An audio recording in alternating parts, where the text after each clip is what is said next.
Daremos inicio a la clase titulada Introducción a los procedimientos de laboratorio basado en la reacción antígeno-anticuerpo. Para comenzar, esta figura tenemos que tenerla bastante clara. ¿Qué es lo que es? Es una inmunoglobulina o gamma globulina de acuerdo a su patrón de corrido electroforético al separar las proteínas de la sangre. Y que tienen que tener claro que es el mismo sinónimo y el que vamos a utilizar ahora, que es anticuerpos. Y de ahora en adelante vamos a hablar más de anticuerpos debido a que es más fácil y que la nomenclatura y que es más comúnmente usado. Por lo tanto, tienen que tener claro que este concepto es lo mismo que una inmunoglobulina. ¿Y qué es lo que es este anticuerpo? Este anticuerpo es una estructura que ya sabemos que está bastante bien definida, tiene segmentos bastante característicos que le otorgan distintas características o funciones. En primer lugar, tenemos que recordar que existen dos tipos de cadenas: las cadenas pesadas, que son las más largas, y las cadenas ligeras, que son las más cortas. Cada una de estas cadenas, a su vez, las podemos separar en dos regiones. Una región variable, que es la más externa, que sería la que tiene la capacidad de unirse al antígeno, y la que es hipervariable, porque esa es la que va a definir entonces la especificidad por algún antígeno en particular. Y tenemos la región constante de ambas cadenas. La región constante de ambas cadenas hace que finalmente esta hemoglobina puede ser reconocida como tal, le da sus características y también tiene relación con su actividad efectora, por lo menos la parte más distal de la cadena pesada, de la región constante de la cadena pesada, es la que define también la función efectora de esta.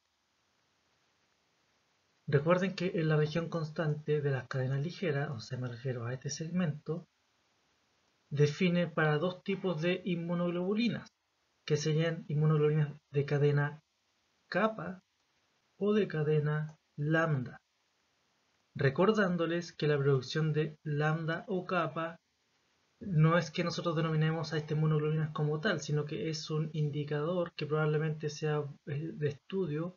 No es que probablemente, es estudio para algunos tipos de leucemias, donde se puede haber un descontrol de alguna clona en particular de linfocitos B. Pero en este caso, lo único que sabemos es que dividen entre kappa y lambda, donde alrededor del 60% es kappa y el 40% es lambda. Cuando este equilibrio se altera, por ejemplo, donde no sé, puede haber que ocurra realmente un 80% lambda y un 20% kappa del total de todos los linfocitos B de nuestro cuerpo, eso estaría dando indicaciones de que probablemente existe alguna clona o algún linfocito B que está inmortalizado y se está multiplicando constantemente y está predominando. Por eso no estaría el equilibrio entre kappa y lambda. Y finalmente, la cadena pesada en su región constante tiene 5 tipos de cadenas que definen, donde tenemos mu, delta, gamma, epsilon y alfa, que definen para las inmunoglobulinas G, D, M, E y A.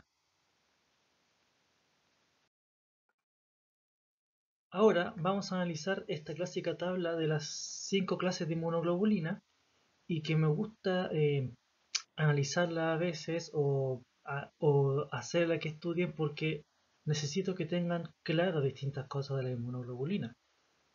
La, la análisis más acabado ya fue, pero ahora vamos a hacer algunos análisis que son bien fundamentales que ustedes tienen que tener, especialmente en el formato en que se encuentran de forma soluble.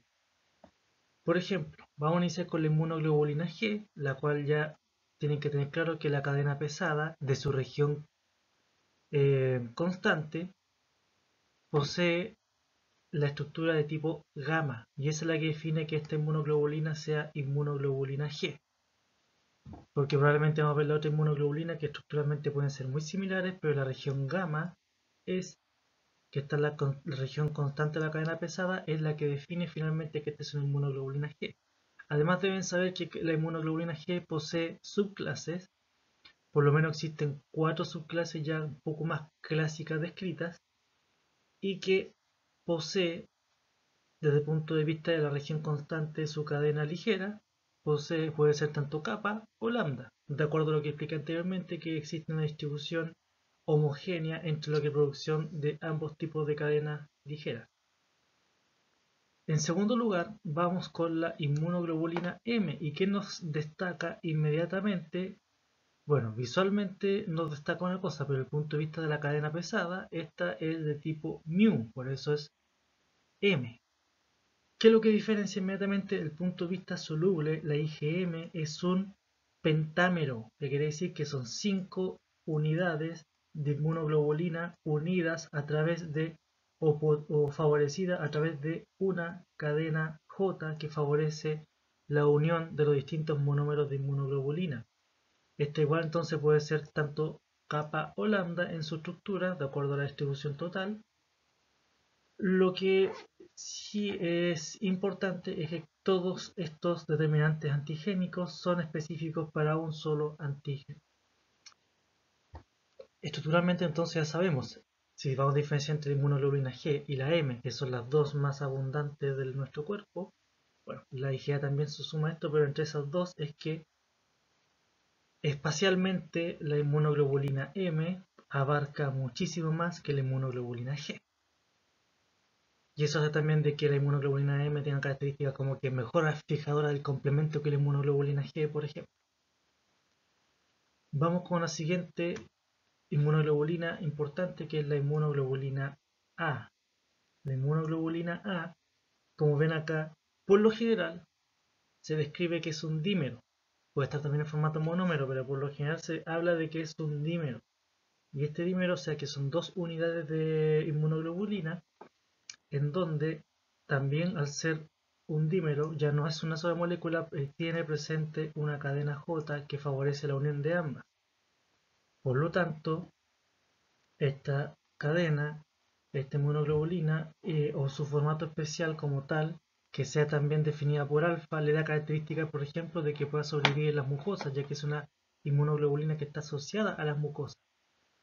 Además, posee dos subclases, digamos, IgA1 y IgA2, como siendo esta junto con la inmunoglobulina G, donde se han descrito subclases de inmunoglobulina. También poseemos la inmunoglobulina E, que esta inmunoglobulina estructuralmente ya por lo menos un monómero, tiene características similares a las otras, pero sabemos que se encuentra en una concentración bastante baja, ya que tiene que ver con reacciones inmunológicas bastante potentes, por eso nuestro organismo lo tiene en concentraciones muy bajas. De hecho, si ustedes se van a dar cuenta más a futuro, cuando estudiamos como cuantificación de inmunoglobulina, por lo tanto, desde el punto de vista laboratorio como tal, siempre se cuantifican la inmunoglobulina G, la A y la M, debido a que ellos tienen concentraciones o unidades que son en miligramos de decilitro, o sea que están en unas concentraciones bastante elevadas dentro de nuestro organismo. Sin embargo, la inmunoglobulina E también se cuantifica, pero se cuantifica por otras técnicas distintas con las que cuantificaríamos a la inmunoglobulina G, la A y la M, ya que está en concentraciones muy bajas, entonces sus concentraciones están en unidades internacionales. Eso quiere decir que están muy bajas y requiere técnicas más sensibles para poder llegar a cuantificar. Por eso la inmunoglobulina E es como que es una prestación o un examen aparte. Finalmente está la inmunoglobulina D, la cual estructuralmente vemos que es similar a la otra, que define que su cadena pesada es de tipo delta. Esta inmunoglobulina, si bien se ha descrito o se ha intentado cuantificar, lo más común es que se asocie que esta inmunoglobulina D se encuentra asociado a la membrana de los linfocitos B. No es una inmunoglobulina soluble, sino que es una inmunoglobulina de membrana. ¿Y cuál otra inmunoglobulina de membrana también tenemos aquí? La IgM. Recuerden, cuando se produce el linfocito B, la primera inmunoglobulina que se expresa en la membrana del linfocito B es la IgM. Una vez que ya madura y tiene dentro, también pasa por las maduraciones finales dentro del vaso, ya empieza a producir y a secretar simultáneamente, no secretar, sino que producir en su membrana simultáneamente IgM e IgD. No es que repetir la diapositiva como tal, sino que la puse nuevamente en la tabla para recalcarles algo. Recuerden que la cadena pesada, tanto subclases como sus subclases, están definidas entonces por la región constante de la cadena pesada. Y esa región constante de la cadena pesada tienen que recordar algo importante. sabemos que ese lugar es la que define la función efectora, pero a su vez, para que tengamos claro con nuestras pruebas de laboratorio, para que la encuentren también lógica, es que esa región constante de la cadena pesada tiene propiedades antigénicas, también puede ser un antígeno, ¿ya? Entonces, en la inmunoglobulina recuerden que la región variable que estaría acá reconoce antígenos, pero a su vez, este elemento acá tiene propiedades de antígeno, de poder ser reconocida por algún anticuerpo. Y por eso es que sería eh, blanco principalmente para poder en las pruebas de laboratorio para hacer y poder crear un anticuerpo anti la clase de inmunoglobulina. Nosotros podemos crear en el laboratorio anticuerpos anti-IgG humana, anti-IgM humana, anti-IgA, IgE humana o anti cualquiera de esa clase de inmunoglobulina pero de ratón o contra la inmunoglobulina de conejo. Espero que me entiendan esa idea, que podemos crear que aparte de ser la región que define la función efectora también es específica para cada especie animal, ¿cierto? Y entonces, si es que no lo entienden bien, de este punto de vista, por esta imagen espero que lo comprendan. Entonces tenemos estos anticuerpos que son verdes, que serían anticuerpos aleatorios, y que ambos son de la misma clase de inmunoglobulina. Y por lo tanto, esta inmunoglobulina que tenemos acá, su determinante antigénico que reconoce la porción constante de la cadena pesada de estas inmunoglobulinas, ¿ya? Que sería específico de la clase de la inmunoglobulina y de la especie animal. ¿Qué es lo que reconoce este anticuerpo o este de acá? Probablemente para estos fines no nos interesa, porque lo único que pudiésemos asumir, si ya tenemos este anticuerpo, es que este y esta probablemente sean de la misma clase y subclase y especie animal que reconoce este anticuerpo. Y esta combinación es muy común que vamos a ver en algunos ensayos inmunológicos o que se basa en la reacción antígeno-anticuerpo de ahora en adelante. Para analizar los anticuerpos para uso diagnóstico tenemos que tener claro que se necesitan de anticuerpos específicos contra las moléculas o los antígenos que queramos detectar o que es de nuestro interés detectar, ¿sí? Y esos anticuerpos se tienen que fabricar, ¿cierto? No es como que aparecen así, sino que hay que fabricarlos. Tienen que ser procesos industriales que favorezcan la eh, producción y purificación de estos. Y si hablamos de la fabricación de anticuerpos, tenemos dos clases: los anticuerpos de tipo policlonal y los de tipo monoclonal. ¿Y qué es lo que es uno u otro? Los anticuerpos policlonales se refiere a que son anticuerpos que son obtenidos de un suero animal que fue previamente expuesto a un antígeno de interés que queramos detectar o poder marcar. Esa es la idea.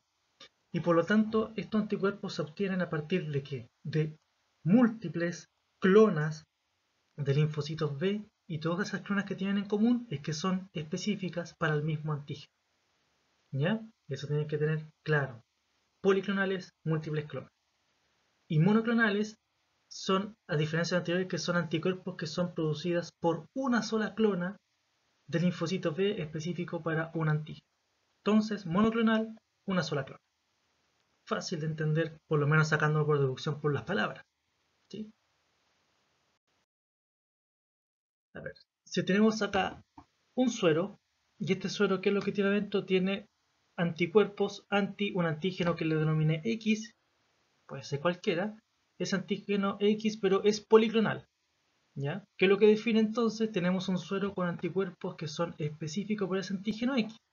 Y una vez que lo exponemos al antígeno X, vemos que esos anticuerpos reconocen antígeno X, pero como provienen de distintas clonas del linfocito B, van a reconocer distintos epítopes de ese antígeno. Espero que entonces lo ilustre. Va a reconocer este tipo de epítope, o este otro tipo de epítope, o este otro tipo de epítope. Van a ser reconocidos por este suero que posee anticuerpos policlonales. ¿Ya? ¿Es específico para antígeno X? Sí lo es, pero lo reconoce en distintos epítopes. A diferencia de este suero, digamos pensando ya desde el punto de vista laboratorio, que lo fabrican y que nosotros lo tenemos en un frasquito que lo vamos a incubar con una muestra, por ejemplo, vamos a tener aquí entonces anticuerpos que también son contra el antígeno X, pero son monoclonales. Ahora, ¿cuál es la sutileza con estos? Es que también reconocen antígeno X, pero solamente ¿a quién? A un solo epítope del antígeno X. Esa diferencia entonces entre un policlonal y un monoclonal. Por eso en esta ilustré al policlonal como distintos colores y al monoclonal uno solo, porque va a reconocer a un solo epítope de los muchísimos que podría tener este antígeno. Para entender o estarnos enfocando un poco más en la utilidad diagnóstica de anticuerpos monoclonales y policlonales, en esta imagen entonces tenemos claro lo que es un anticuerpo fabricado de tipo policlonal, que reconoce distintos epítopes. Pero desde el punto de vista diagnóstico, ¿se requieren para qué? ¿Para qué utilizamos esto? Para formar complejos antígenos anticuerpos grandes. ¿Y para qué? Porque estos complejos, por lo general, hacen que la reacción antígeno-anticuerpo sea visible al ojo humano. Por lo tanto, podríamos detectarlos con simple vista esta reacción. En cambio, la utilidad de los anticuerpos monoclonales, que reconocen a un solo epítope, ya no es para generar un complejo grande, sino que para qué lo utilizamos, se necesitan para encontrar de forma más específica a un antígeno.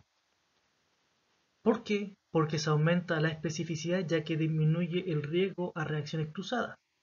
¿Y por qué hablamos de reacciones cruzadas? Imaginemos este epítope naranjo que está aquí, probablemente sea común o sea una estructura que sea similar que se encuentre en otro antígeno.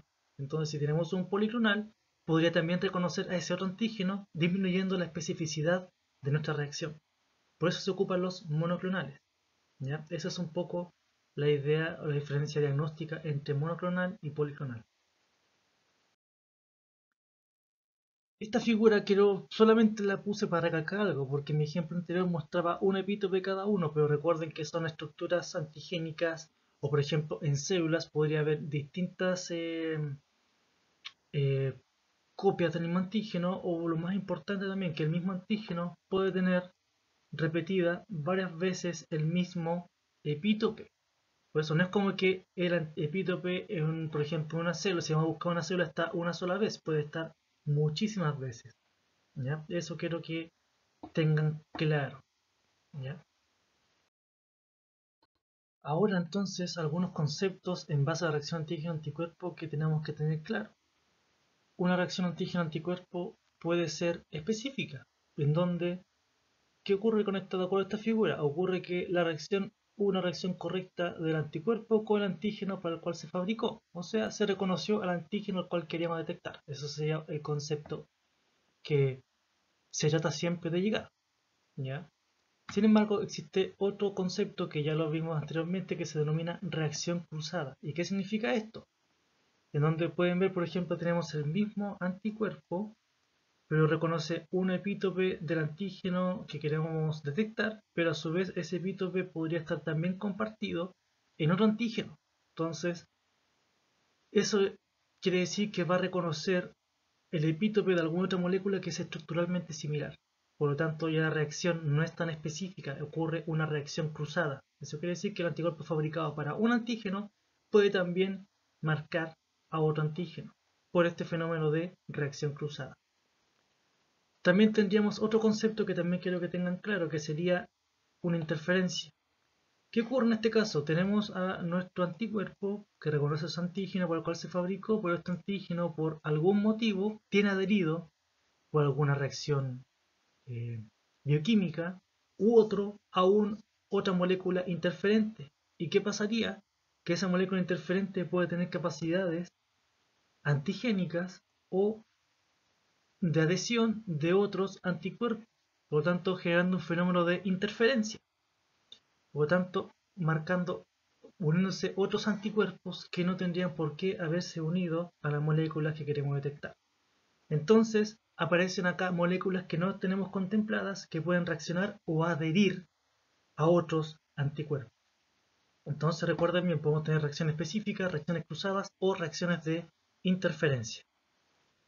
Por lo general, las reacciones de interferencia están bastante más asociadas al ruido de fondo que podría ocurrir en las reacciones. El ruido de fondo es como la medida basal que va a ocurrir sin que ocurra una reacción antígeno-anticuerpo específica como tal. Eso sería el ruido de fondo en una reacción antígeno-anticuerpo. La generación de anticuerpos policlonales está ilustrada con esta figura, en donde voy a explicar a continuación un paso a paso más o menos genérico para que ustedes tengan una idea clara de qué es lo que les llega después o qué es lo que pasó antes de lo que está en ese frasquito con el cual utilizar en el laboratorio. En primer lugar tenemos a un modelo animal al cual le vamos a inyectar el antígeno para el cual queremos, o un purificador del antígeno para el cual queremos generar anticuerpos específicos. Después de un tiempo de que este animal genere una respuesta inmune contra ese antígeno, se le va a extraer la sangre. ¿Para qué? Para finalmente separar. ¿Y qué es lo que nos referimos con separar en este siguiente paso? Es que vamos a eliminar todos los elementos figurados de la sangre para quedar con la fase soluble. Los elementos figurados son todas las células presentes en la sangre. Y así quedan eliminadas acá al fondo y quedamos con toda la parte superior con la fase soluble de, de esta sangre. Y acá es la que posee todos los anticuerpos. Pero acá hay un problema. Tenemos los anticuerpos específicos para antígeno que estamos digamos, para que queremos detectar o marcar. Pero a su vez tenemos también todos los otros anticuerpos que normalmente posee ese animal. Entonces aquí viene una tercera etapa que es el proceso de separación. ¿Y qué es lo que utilizamos acá? Unas bits de Cefadex o Cefarosa también. ¿Qué es lo que es? Estas son unas bolitas que finalmente se fabrican y que tienen la capacidad de adherir distintos elementos por procesos químicos. Entonces, una estrategia es que a ese elemento le adhiramos al mismo antígeno que le inyectamos al conejo o al animal. Esa es la idea. Entonces, estas perlitas o bits de Cefadex se encuentran en las denominadas columnas de purificación por afinidad, en donde nosotros vamos a pasar el suero por esa columna y ¿qué va a ocurrir? Va a pasar de largo todos los anticuerpos, en este caso, que no reconocen al antígeno. Entonces ellos van a pasar de largo y van a ser eliminados. ¿Y qué es lo que vamos a tener? En la columna vamos a tener entonces nuestra bit de Cefadex, que está unida con el antígeno, más el anticuerpo específico que la reconoce y va a estar ahí. Y finalmente, por distintos procesos de elusión, vamos a favorecer que los anticuerpos ya no queden adheridos a las bits de Cefadex y queden sueltos en alguna solución afín. Y finalmente vamos a tener en esta solución final nuestros anticuerpos específicos para el antígeno, pero tiene que tener claro como hubo una purificación de todos esos anticuerpos específicos, todos ellos vienen de distintas clonas de linfocitos B. ¿Qué clonas? Las que pudieron haber reaccionado con ese antígeno. Por lo tanto, vamos a tener anticuerpos de tipo policlonal en un suero. Para ahora, ¿cómo se generan los anticuerpos monoclonales? Por lo tanto, esta última fase de producción de anticuerpos es la técnica más descrita o más utilizada hoy en día, ya que tiene bastantes ventajas. ¿Cómo ocurre esto? Entonces tenemos un antígeno, en este caso por ejemplo, que posee 4 pitos, ¿ya? Vamos a hacer paso similar a como ocurrió con los policlonales. Vamos a inyectar entonces ese antígeno a nuestro modelo animal, ¿ya? En el cual después vamos a dejar que pase un tiempo razonable en donde este animal va a generar una respuesta inmune específica contra ese antígeno. ¿Ya? Todo bien, todo normal hasta acá. Perfecto. Luego se procede al proceso donde se tiene que llegar a sacrificar al animal. ¿Por qué para sacrificar? Porque tenemos que extraer el vaso. Y este vaso que va a ser extraído, ¿para qué lo vamos a extraer? Para poder producir o sacar las células plasmáticas. De todas las células plasmáticas vamos a obtener también las células que producen anticuerpos contra los distintos epítopes del antígeno I. Pero recuerden bien, si tenemos células plasmáticas ya son las células efectoras, por lo tanto estas células tienen una vida media bastante corta. Por lo tanto la producción de anticuerpos no sería a gran escala. Ahora me gustaría hacer un punto aparte. De todo el organismo, ¿por qué extraemos el vaso? Recuerden, de la inmunología general, que el vaso es el órgano linfoide secundario que coordina la respuesta inmune a antígenos que son transportados por la sangre. ¿Y qué antígenos? En este caso, el que previamente habíamos inyectado a nuestro modelo animal.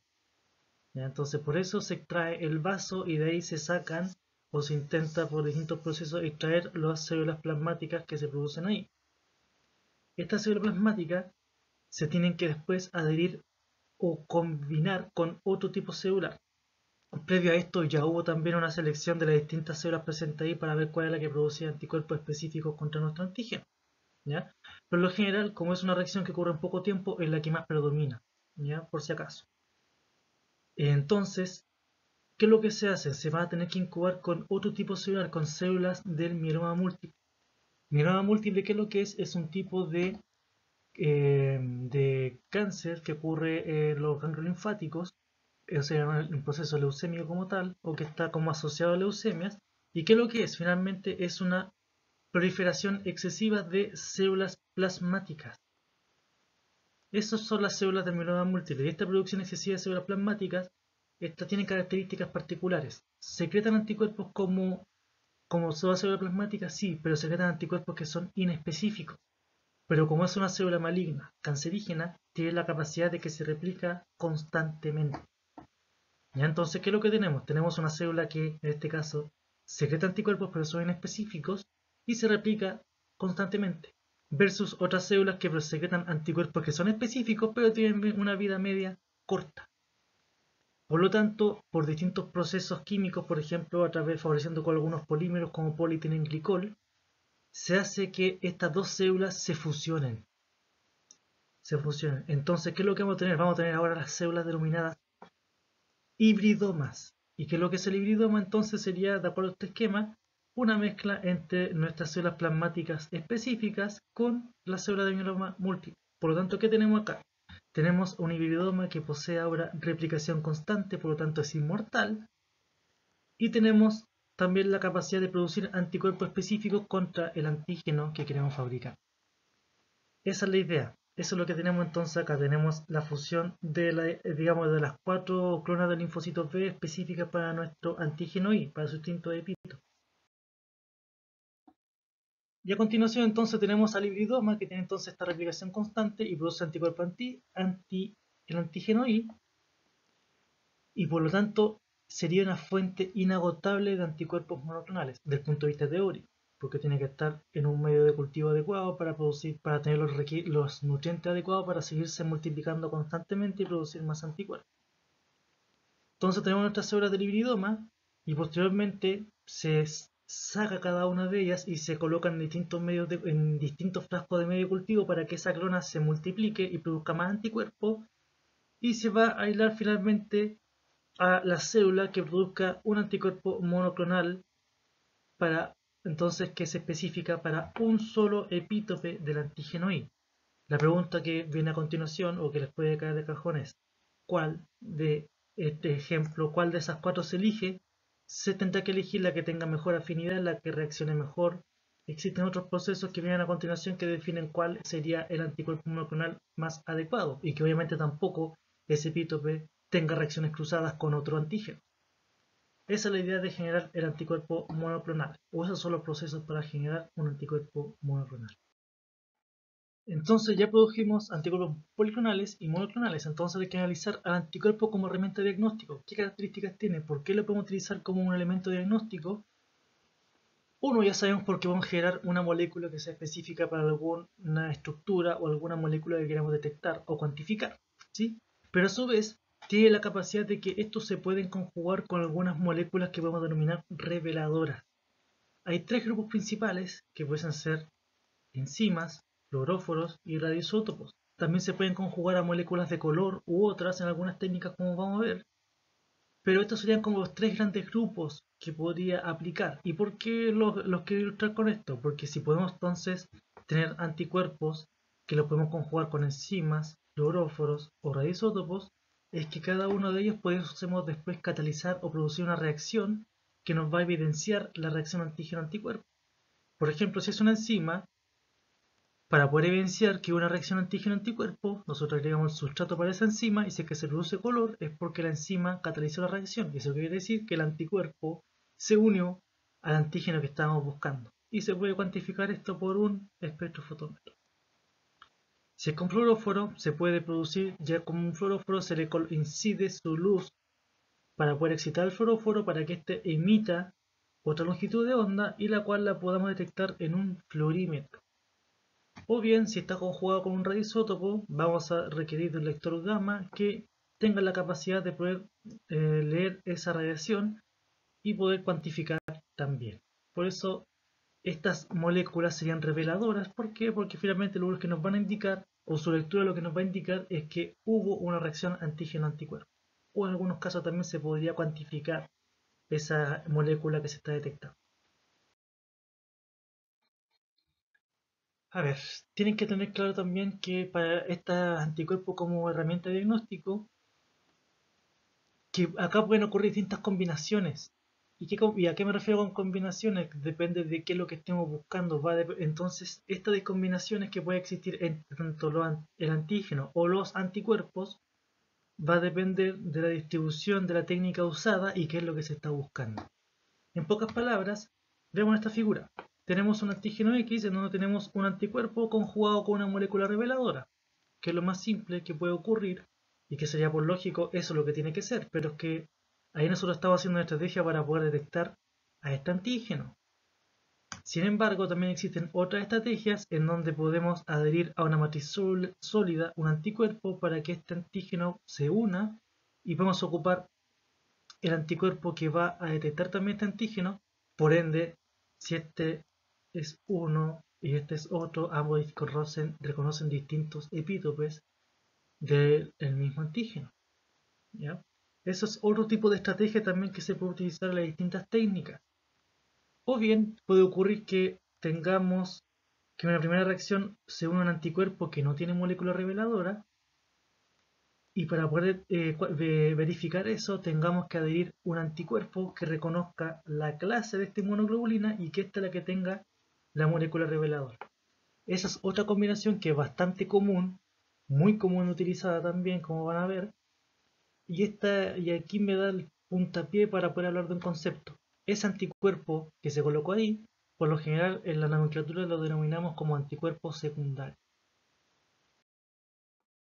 De acuerdo entonces a la imagen anterior, tenemos que tener claro que el anticuerpo revelador de la reacción en algunos casos existen anticuerpos que no poseen molécula reveladora. Y cuando esto ocurre, se requiere entonces de un segundo anticuerpo que la reconozca, y principalmente a la clase de inmunoglobulina a la cual pertenece, para poder evidenciar la primera reacción. Esa es un poco la idea. Por lo tanto, este anticuerpo, como les dije, es el secundario y es el que posee molécula reveladora. De acuerdo a esta figura, que está acá, la podemos ilustrar, que es el secundario, el que posee esa molécula, y este es un anticuerpo anticuerpo. Y por lo tanto hay que asumir y tener claro siempre de que el anticuerpo secundario, la gran mayoría de las veces, posee o está dirigido contra la región constante de la cadena pesada. Eso ocurre que podemos tener distintas opciones o combinaciones. Por ejemplo, pudiésemos tener que este anticuerpo secundario sea un anticuerpo anti-IgM humana, o bien puede ser anti-IgG humana, o puede ser anti-IgE humana. ¿Y qué va a diferenciar que sea un anti-IgM o anti-IgG o anti-IgE? Va a determinar simplemente de qué clase de anticuerpo es el que se está buscando en particular para evidenciar esta reacción antígeno-anticuerpo.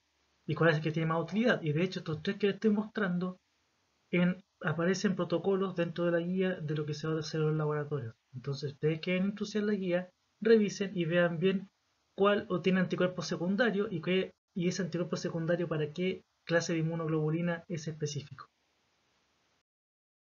Hasta el momento hemos hablado de anticuerpos, de cómo se producen, cuál es alguna sutileza, cuál es su utilidad dentro del punto de vista del diagnóstico, pero no hemos analizado algo que debe ocurrir sí o sí, que es la reacción antígeno-anticuerpo.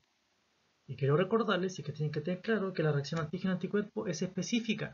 ¿Y por qué? Porque el anticuerpo tiene afinidad por cierto orden molecular. Y aquí viene un concepto importante que es la bondad de ajuste. Esto quiere decir que tanto que el anticuerpo debe ensamblar al antígeno.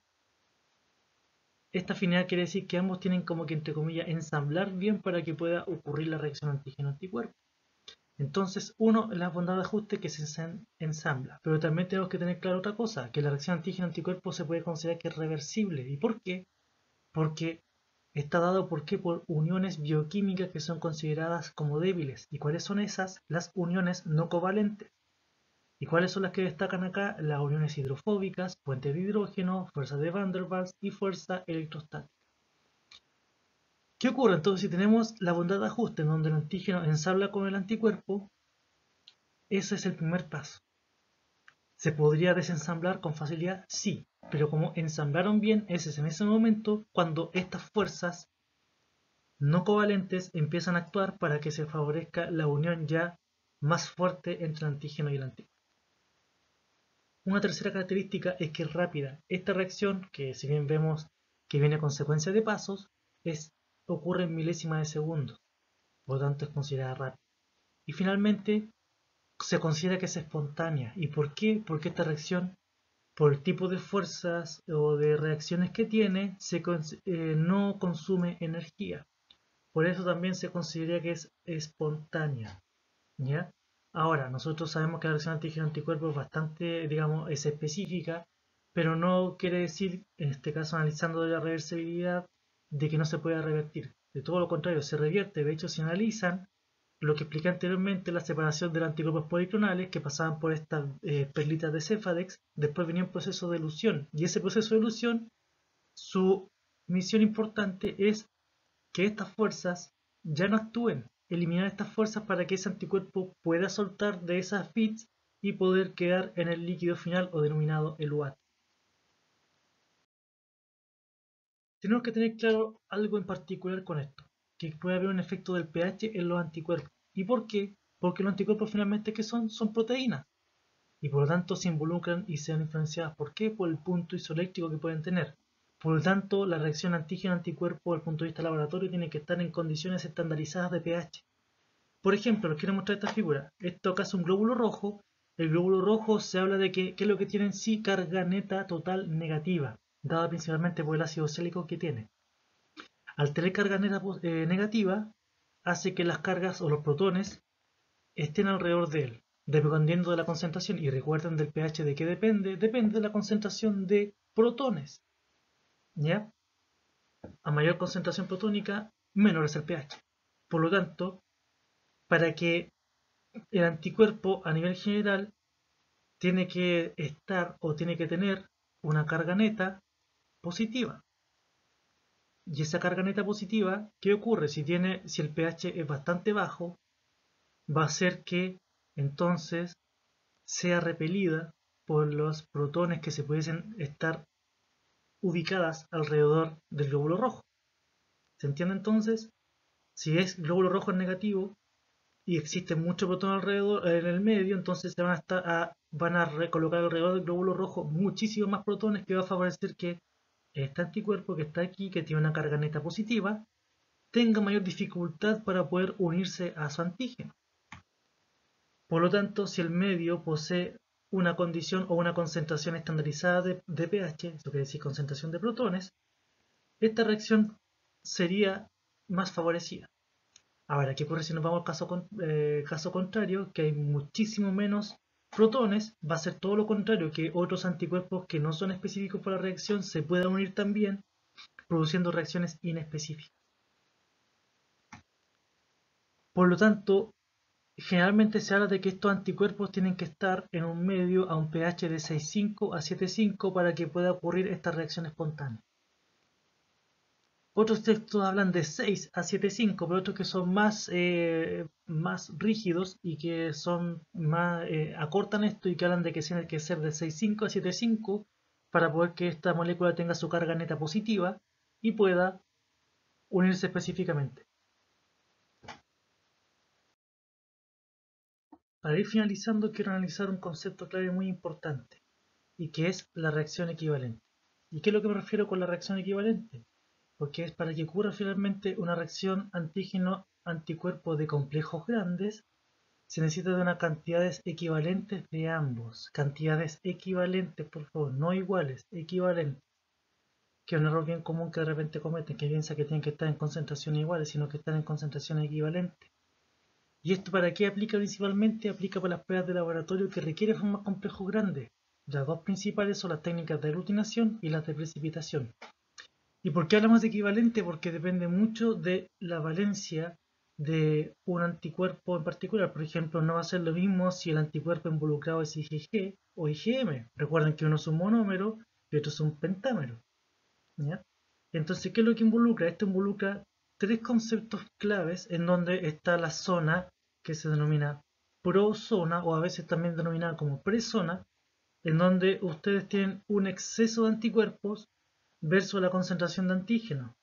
Entonces, ¿qué es lo que se va a formar acá? Si es que se llegase a formar complejos, podríamos llegar a formar complejos antígeno-anticuerpos bastante pequeños, que finalmente puede que no sean vistas al ojo humano, que es lo que se intenta buscar con estas técnicas de aglutinación y precipitación. Luego, si ya tenemos en zona donde la concentración de antígeno y anticuerpos están en concentraciones equivalentes, no iguales, equivalentes, vamos a poder formar estos complejos antígeno-anticuerpos de tamaño bastante grande, que es lo que se intenta buscar. Y en tercer lugar estaría la zona denominada postzona, en donde acá ya la concentración de antígeno es menor, por lo tanto hay exceso, perdón, la concentración de anticuerpos es menor, por lo tanto hay exceso de antígenos. ¿Y qué ocurre en este caso? Ocurre también el mismo problema, que los complejos que se pueden llegar a formar también son pequeños, debido a que la tridimensionalidad de la reacción antígeno-anticuerpo que se quiere buscar para formar un complejo grande no se podría formar como ocurre con la zona de equivalencia. ¿Ya? Eso es un concepto clave. Entonces, eso es la reacción equivalente. Tiene que estar en concentración equivalente para formar estos complejos grandes, ya que en exceso de anticuerpo o con muy deficiencia en cantidad de anticuerpo, este complejo grande nunca se va a formar. Quiero finalizar esta presentación con una pregunta para que la estudien, la puedan ver la ayudantía o digamos para que puedan ver bien, si es que la pueden responder. En base a lo que se estudió en esta clase y respecto a la diapositiva anterior, que era de la zona de equivalencia, ¿qué clase de anticuerpos que se fabrican para las pruebas de laboratorio se necesitarían para las técnicas de aglutinación y las de precipitación, que es lo que vimos anteriormente con el ejemplo de la reacción de equivalencia? Y obviamente, no solamente decir qué tipo, sino que también saber y fundamentar o pensar por qué ese tipo, esa clase de anticuerpos que se fabrica en el laboratorio son los adecuados para ese tipo de técnicas. Con esto, entonces damos por concluida la clase denominada Introducción a los procedimientos de laboratorio basados en la reacción antígeno-anticuerpo, que es la clase con la que se inicia entonces esta asignatura de inmunología clínica.